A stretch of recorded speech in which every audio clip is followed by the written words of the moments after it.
Welcome back. Okay. Welcome back, sir. The topic you suggested yesterday was very interesting one, and we can carry this on for the next 15 minutes with social media because I saw you are doing this from your iPhone, which gives me more opportunity to record with more social friendly, kind of features.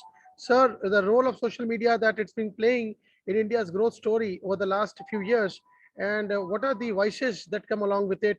Because there are two sides to the coin. Sir, please take us through this entire conundrum that we are facing now as an evolving country and evolving democracy. Social media has played a great role in democratizing media and giving power to the people. In a democracy, the power belongs to the people, and people should have the right to express themselves.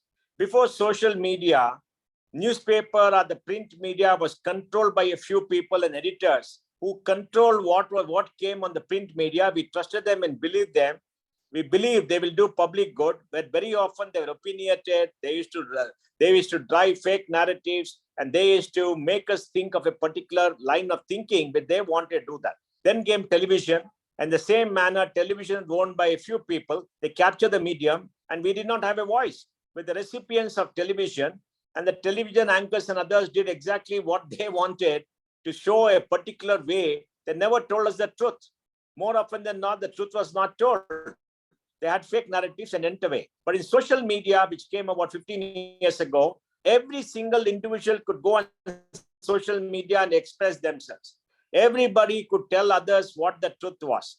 They could take videos and put it there. They could comment on what others are doing. They could deliver the news. So it became a platform where everybody had a voice. It democratized media. It gave power to the people and shifted the narrative from the hands of few people who control the narrative to everybody. And there was a free flow of ideas.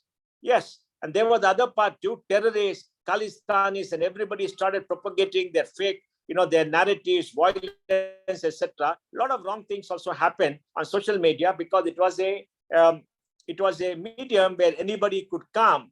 And then the social media companies, being under pressure to prevent hate, bigotry, and wrong things happening, started putting in place certain policies to make sure that people whom they felt were hate mongers or bigotry or whatever it is, they did not come, and they deleted them, and they decided they have the right to shut out certain people because they were hate mongers or whatever it is, and whatever they define. So they become the new censors. They started deciding who will be there. And once you're on social media and you've got a lot of followers, I mean, your access to that media is cut off. You could be cancelled. You could be shut out, and they have the power, and there was no grievance redressal. And then what they did, they started selling the data about you because so many people put up personal data on social media on Facebook. Facebook started selling data to Cambridge Analytica, and Cambridge Analytica used the data to run AI algorithms to control the minds of people who are participating in elections. They began to know what people were scared of, what they responded to emotionally, and they started sending messages and controlling their minds to make sure they voted in a particular way based on who paid them. So it became an instrument of evil, from an instrument of empowerment to an instrument of evil because of the use of data and the use of the narrative. So there is today a big problem that the world has. The benefit is there has been democratization, creation of platform, very low cost access to information, and people can be extremely well informed. The other side is the platforms have got great power, they got all our data, they can control, they can shut out people, they can do everything else. Twitter shut out the person in the world, the US president, in his official capacity, because they did not like what he was tweeting about. I don't know what gave them the legitimacy to shut out President Trump as the president of the United States. Because whatever he said that there is a president, he's saying as president, you may not like it. You may think he's doing wrong. You may think he's lying, but you have no power to shut him out. It is between him and the people and him and the lawmakers. And the US had given a particular exemption to social media because they said, so long as you're not editors and you're not censors, we are not going to have any regulations. So there were no regulations. There were private properties where everybody's asset was kept. Now they're misusing that. They've shown they're not trustworthy. They're censoring, they're shutting out people, and now we require regulations. And furthermore, they got all our data, and as per the contract they have with us, the data belongs to them. They can do whatever they want with the data, all our intimate data.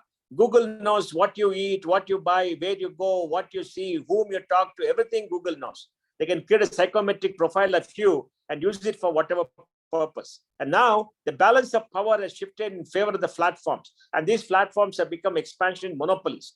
Google is a monopoly. Twitter is almost a monopoly. Because once you have a platform where everybody is, the network impact creates a monopoly, and you have a clear distance between others, and you cannot get off, because you can't transfer all your data, all your saying, everything that you put there to some other platform. You can't do that because it belongs to them. They will not allow you to do that. All your network, your friends, contacts are all there. And if you leave, you'll be shut out of the system. And most of us have got addicted to social media.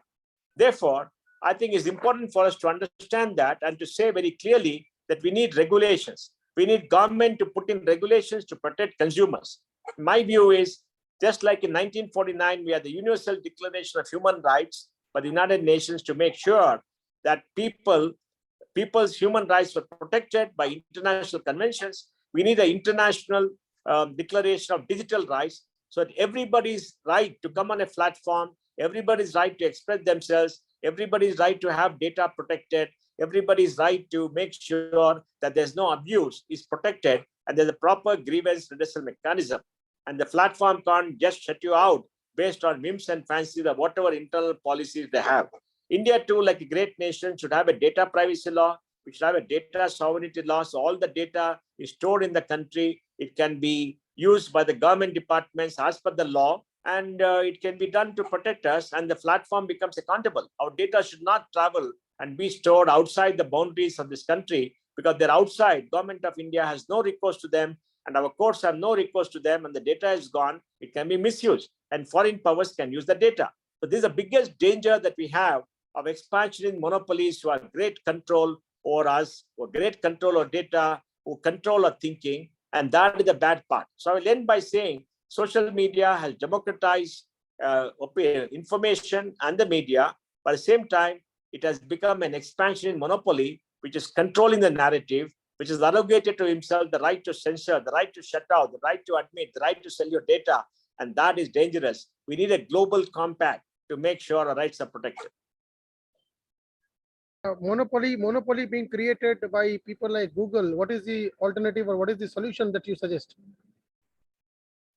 Well, Google should be broken up, like they broke up AT&T in America. They broke up Standard Oil, and like they brought in regulations against Microsoft much earlier. Google should be broken up. Google Maps and others should put separate businesses. There must be tighter regulations so that Google doesn't shut out people. For example, if you're running a business, you're on Google, unless you pay Google search money, your company name will not come up. So if you're trying to market through the internet, you are the mercy of Google, and Google is the highest bidder. So there are problems. So we need competitive measures. We need anti-competitive measures taken by Google to be removed, and we need the platform to treat everybody equally. Any suggestions for the Competition Commission of India? Yes, Competition Commission of India is taking up the inquiry about the misuse of monopoly powered by Google and Facebook, etc. They're taking it up, but the problem is they lack the skills, they lack the understanding. I hope many other people go to them and talk to them and give them data to do it. And also remember, Google, Facebook have got a lot of money. They're using the money power to create lobbies to argue that private companies should not get regulated at all, and government regulations are bad, and government is very bad. Government will misuse your data. But what about misuse of data by them? So they're getting people, paying them to create NGOs and to say, oh, you must have internet freedom. Government should not interfere. Government must not do this. I mean, we need protection. Consumers need protection because of misuse of monopoly powers by Google, Facebook, etc. Now, who is going to protect us? Is Google going to protect us? They cannot. They got conflicts of interest. It's only the government and the law that can protect us, and the Constitution can protect us. And how will the Constitution work to protect us? Only through the government. If you don't trust the government and say, "Oh, private companies can regulate themselves," it's absurd. You think the changes in dispensation that happened in July have got something to do with this kind of lobbying powers that these guys come with deep pockets? Yes, because they influence politicians of America to write to the government of India. They fund NGOs who then say freedom of expression is being destroyed in India. They create fake narrative. They do all kind of stuff. That's the purpose. They'll do it. They're a business. Their business interests are getting hurt. They're doing that openly. Much of the media is bought over by these fellows. And any good precedents or good suggestions that you have from the global counterparts or people in the other countries, like probably No, I China? think now Europe has brought in regulations. Australia has brought in regulations. India has got a data privacy, data sovereignty law, which is there on the anvil. They must be enacted. And we must have good regulators to regulate this sector and protect us. And the regulation issued by MeitY are very good starting point in this area. China? China is not an example for us because it is a totalitarian state. China is controlled by the Communist Party, is not a democracy, the totalitarian. They decide, the party decide what is good for the party. They'll decide one thing today, one thing tomorrow, and no court can protect you against the party. So we know China is not a good comparison. Content regulation, these guys all have all these, India inspectors in place. Content regulation. Yeah, who are they to regulate content? Now, if they become like traditional media, like a print, etc., they play the role of the editor, then they need regulations, right? They're not a true platform.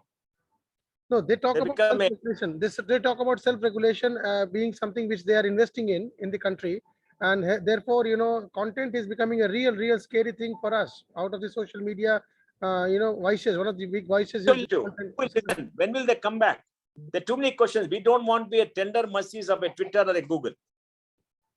Okay, so we'll continue this discussion. It was a wonderful discussion with you. Any which ways, as always, look forward to further interactions with you. Padma Shri Mohan Das Pai, thank you so much. Thank you very much.